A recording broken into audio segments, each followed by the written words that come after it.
is no need to fear. Underdog is here. Time again for the Underdog Show, starring that champion of champions, Underdog.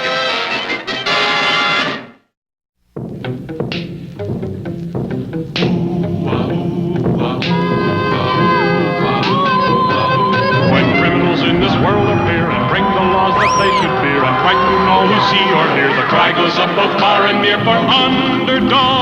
Underdog. Underdog. Underdog. Speed of lightning, power of thunder, fighting all who plunder. Underdog. Underdog. Underdog.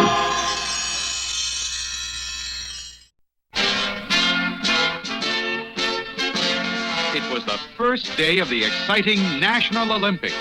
Thousands of people were present to witness the events, and millions more were watching at home on their TV sets, with Sweet Polly Purebred, ace TV reporter, bringing them the news. And so, dear viewers, the first event of the National Olympics is about to get underway. This will be the broad jumping contest, and Stretch Legs is to be the first jumper. For a few words about Stretch, here is our sports editor, Al Mellon. This Stretch Legs is really something to see, folks. Some folks around here claim Stretch is going to set a new world's record. They say he's wearing extra heavy spiked shoes that he figures will throw him a few extra feet. And there goes Stretch now. He's running, gaining speed, and now he leaps. He's in the air and going up, and up, and up, and up, and why, he's going right up into the sky. Folks, that one is really gone. Darndest thing I ever saw. He struck out down the field, leaped into the air, and took off like a bird.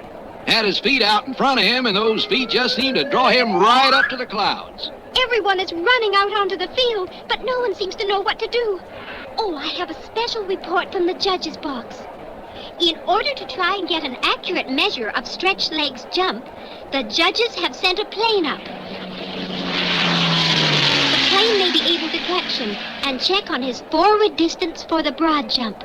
While Sweet Polly is waiting for more reports on that really strange event, we take you to the other side of the field where the weightlifting is underway. Right at this moment, Pierre Lestrong is about to try and press 300 pounds over his head. And there he goes. That boy is going, jumping. Catfish, folks. That old Pierre Lestrong is lifted right up off the ground, dumbbell and all. He's up in the clouds and going like a cannonball. It's all so unbelievable. Another athlete zooming right up into the sky. Oh, here's one of the judges now. Perhaps he can tell us something. Judge, do you have any word for our viewers about these two strange events? Well, unless these men come down, they are, in my opinion, disqualified. And I say you can't count what you can't see. But have you heard any reason that might account for them going up into the sky? Oh, no comment. The whole thing is impossible and against the rules. Look, Sweet Polly, another one. It's a pole vaulter, ladies and gentlemen. Using an aluminum pole, he has been lifted right off the ground. The situation seemed unexplainable. The rest of the events were canceled. The Army and Navy were called in. Scientists all across the country were put to work to try to explain the amazing rapid ascent of the athletes. Professor Bruno Heimerdown had this to say. Those boys is going right up through the atmosphere. In my opinion, the whole thing is tied in with that strange new planet we spotted a week ago. Other scientists agreed with Professor Heimerdown. A new planet seen for the first time only a week before seemed to be causing the strange incidents.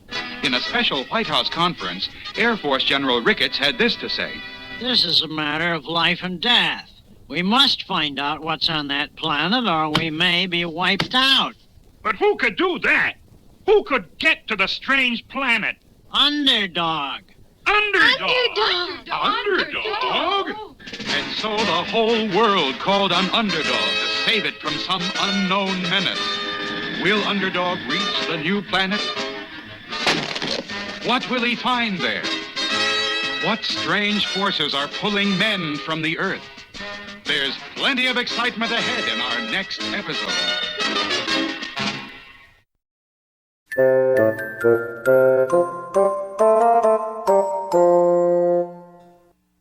Don't tell me, Tudor, that once more you're not satisfied with your life and want to be something else. Well, now, I reckon that's just about the size of it, Mr. Wizard. I got a powerful hankering for the old days. The romance of the river. What I want to be is a riverboat captain. But Tudor, my boy, it takes years to be the riverboat captain. You have to know every bend and twist in the river. Why don't you just be yourselves a nice little turtle boy? Oh, please, Mr. Wizard. I just know this is what I want to be. Well, I think you'll be sorry, but I let you try. It takes the great skill to navigate the tricky twists and bends of the river, and it took much strength to handle the big steering wheel. Besides being twisty, the river was very shallow in some places. To find out just how deep it was, they used a lead line, which was a long piece of rope with a lead weight on one end. The rope has the marks on it every 6 feet. The sailor would furl the rope around and then let it go into the water. Then they would call out the mark and know how deep was the river. By the mark, Twain! Here now, sailor. Let me have a try at that. Since I'm the captain, I have to check up once in a while. One of the great dangers of the river was the fog. But this did not bother the brave river pilot. He kept sounding the foghorn and steering the straight course so that when the fog lifted, he was right where he was supposed to be. In the old days, the boats was run by the big paddle wheels that turned around and around. The wise riverboat captain knew enough to stay away from the wheels because they was very dangerous. Whoa! Wait, stop! Only us captains are smart enough to get away from them wheels.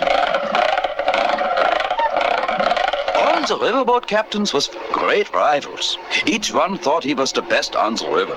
And they was always having the race to see who was the fastest. The roughest, toughest captain on the water was Big Blackie Bark, king of the river. I'm king of the river, and my boat Bessie May can beat any boat from Natchez to New Orleans. Well now, Mr. Blackie, I don't know about that. I reckon I can beat you to New Orleans. By the great horned toad, nobody can beat me. I challenge you to a race. One of the most important parts of the race was getting started. First, the captains would build up the big head of steam. Then away they would go down the river. I said, away they would go. Once on the way, the boats really turned on the steam by throwing the big logs into the furnace. Mr. Blarney, more steam! Aye, aye, sir. Sometimes in a big race, the ship ran out of logs to burn. And then the clever captain would have the men throw on the furniture and everything else what was made of wood. Even the ship itself they would start tearing up to get more wood for the fire. More steam, Mr. Blarney! The boilers won't take any more, sir. I said get me more steam. I'm gonna win this here race if it's the last thing I do. Help, Mr. Wizard! Help me! My plans just blew up. Well, once again, twistle, drassel, drossel, drone. Time for this one to come home.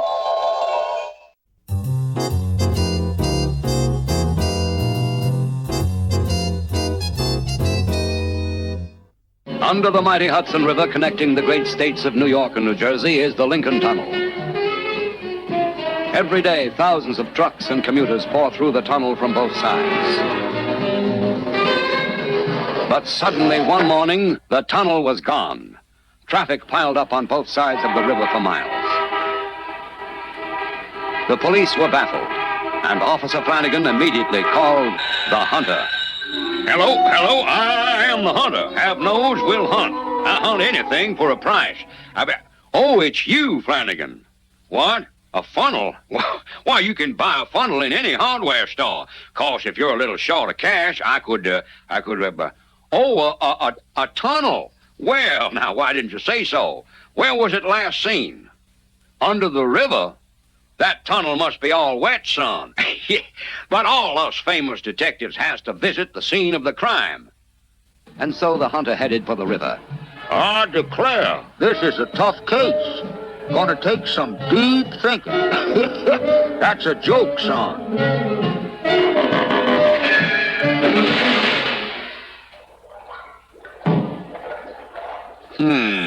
Nary a footprint. Nary a fingerprint. Not so much as a tire track. This was a pretty slippery operation. But according to my precise calculations, that tunnel ought to be just about... I declare, there it is. Big as life and twice as natural. Well, now, they must have returned it when they found I was on the case.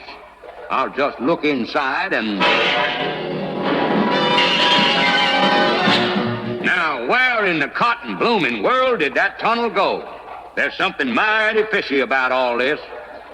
However, it wasn't as fishy as it was foxy. During the night, the fox had moved the tunnel, lock, stock, and toll booth right out to the Pennsylvania Turnpike. He figured that there were so many tunnels on the Turnpike now that one more wouldn't be noticed, and he could collect all the toll money for himself.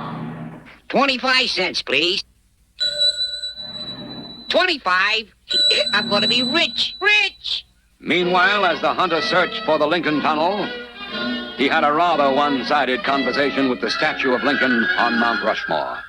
Son, it seems to me you're big enough now to keep track of your things. Can't go letting people steal your tunnels, you know. Downright careless. I got a mind to drop the whole case. Battered and weary, the hunter headed back to New York, along the Pennsylvania Turnpike. That'll be 25 cents toll. Well, certainly, son. I have it right here somewhere. Now, if that don't take the bird off the bush. I know I have it here. Must have fallen under the seat. Now, just a second.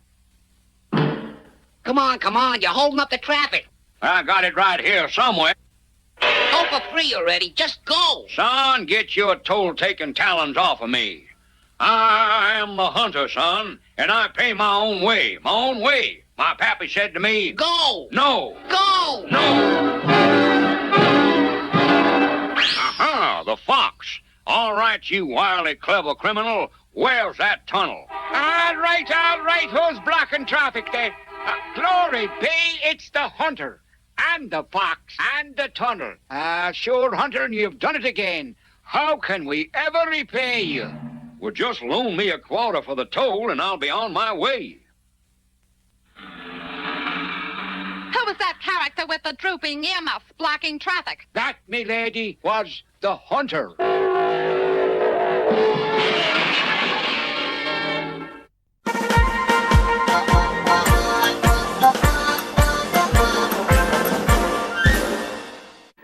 There, Victoria Falls. Did I tell you about the time I walked a tightrope across the falls? No, Commander, but I must go across town. People came from everywhere to see me perform this death-defying act. I stepped out on the wire using only a long balancing pole.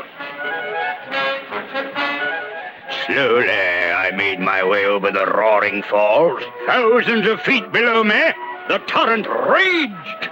One wrong step meant the end, but I intended to give them a good show. Then I did a backflip. The crowd went wild. Now I was ready for the greatest thrill, a triple backflip. For this, I needed plenty of spring, and I began to bounce on the wire. But on the last bounce, the wire broke. Good heavens! Cut off in mid-air? Thinking quickly, I began to twirl my balancing pole over my head. Faster and faster it went until it acted like a helicopter. And I flew safely over to the other shore. Undoubtedly, another first. Quite.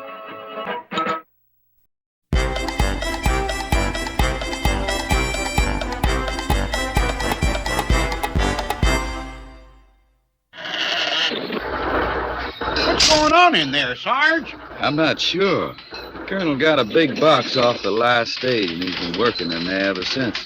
One thing you can bet on, though, it's got something to do with getting rid of those Gopher Indians.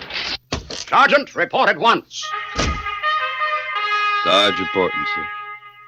Well, Sergeant, what do you think of that? What is it, Colonel? A new weapon. One that will finally take care of those Gopher Indians. This is a Gatling gun. But what does it do? It fires one shot after another, like an army of men. You just push this in and pull on this and... No!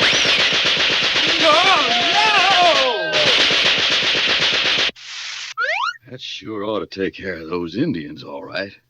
If it don't take care of us first. Uh-oh, Colonel got new kind of gun. Bang, bang, bang. That sound bad. You got 'em planned? Swish splash. We send 'em Colonel message and tell 'em where we go. Then swish splash. Oopie-doopie. We have fun. Yes, Sergeant. I have it on good authority that the Indians will try to cross the river near these falls. But there's no way we can get them from this bank, Colonel. Of course not. But you're in the Army, Sergeant. And Regulation 6489J says, be prepared. That's why we brought along this raft. Come along. Bully, this is fine. Now you keep rowing so we won't get pulled over those falls. I'll man the Gatling gun. But, Colonel... Look, they're crossing up ahead.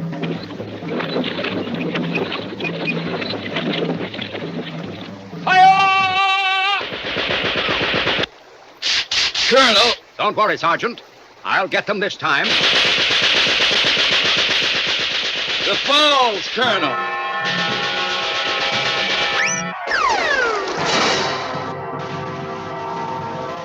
I think maybe we were tricked, Colonel. It won't happen again, Sergeant.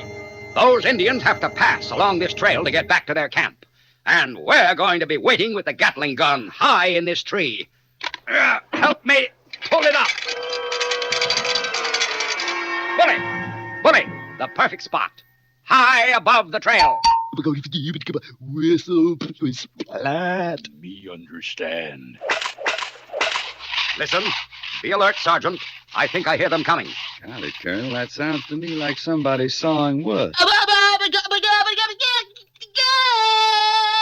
What did he say? Him say, timber!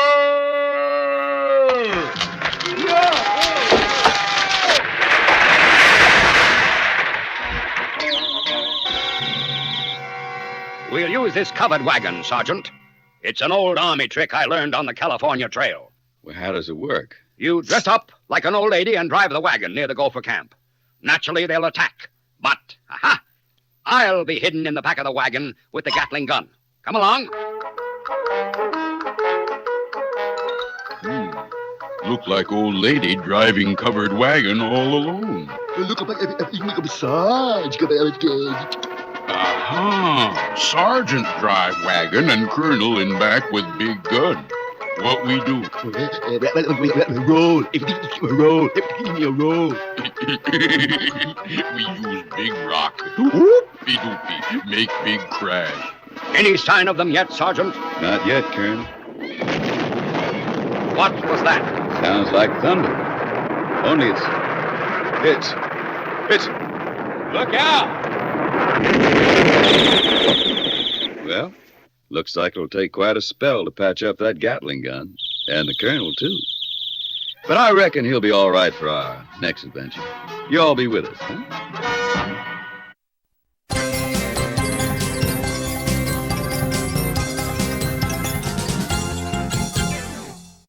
In our last episode, scientists had discovered that men were being pulled away from Earth by a mysterious planet, and they had called on Underdog for help. But wait a minute. We'll have to send tons of equipment to the planet.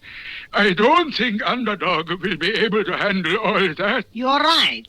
We will have to go ourselves by rocket ship. How long will it take? Well, now let me see. It will take exactly 14 years, 3 months, and 22 days. Good. Let's get started. And 14 years. 3 months. And 22 days. I am a hero tried and true. What can I now do for you? Quickly, the scientists explained the problem and told Underdog what he must do. And you must also take along several tons of scientific equipment. Can you do it? There's no need to fear. Underdog is here. So bright and early the next morning, Underdog prepared to take off for Planet X. Wait, I'm coming with you. I want to bring a first-hand report of the story to my television audience. I'm sorry, sweet Polly, but you can't go. It's much too dangerous, you know. We'll see about that.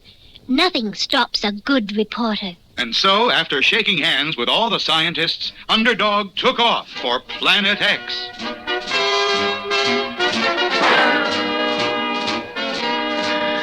And moving faster and faster until he reached the speed of light, Underdog soon landed on the sinister planet.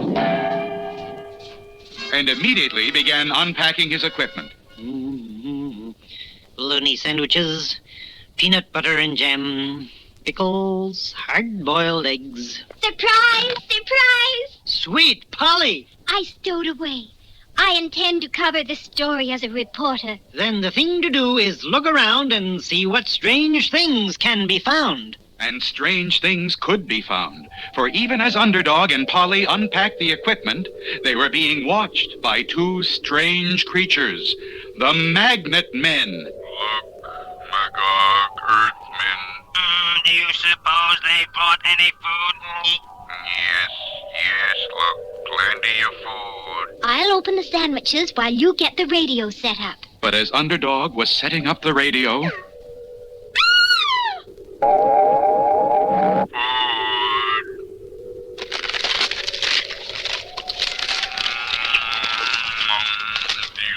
Delicious. Have a bite.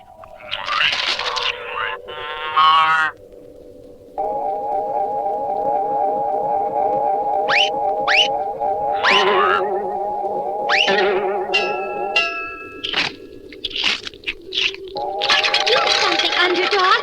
Someone is pulling away all our equipment. Hey, you, come face to face with me. I can't fight what I can't see. There's no need to fear. Underdog is here.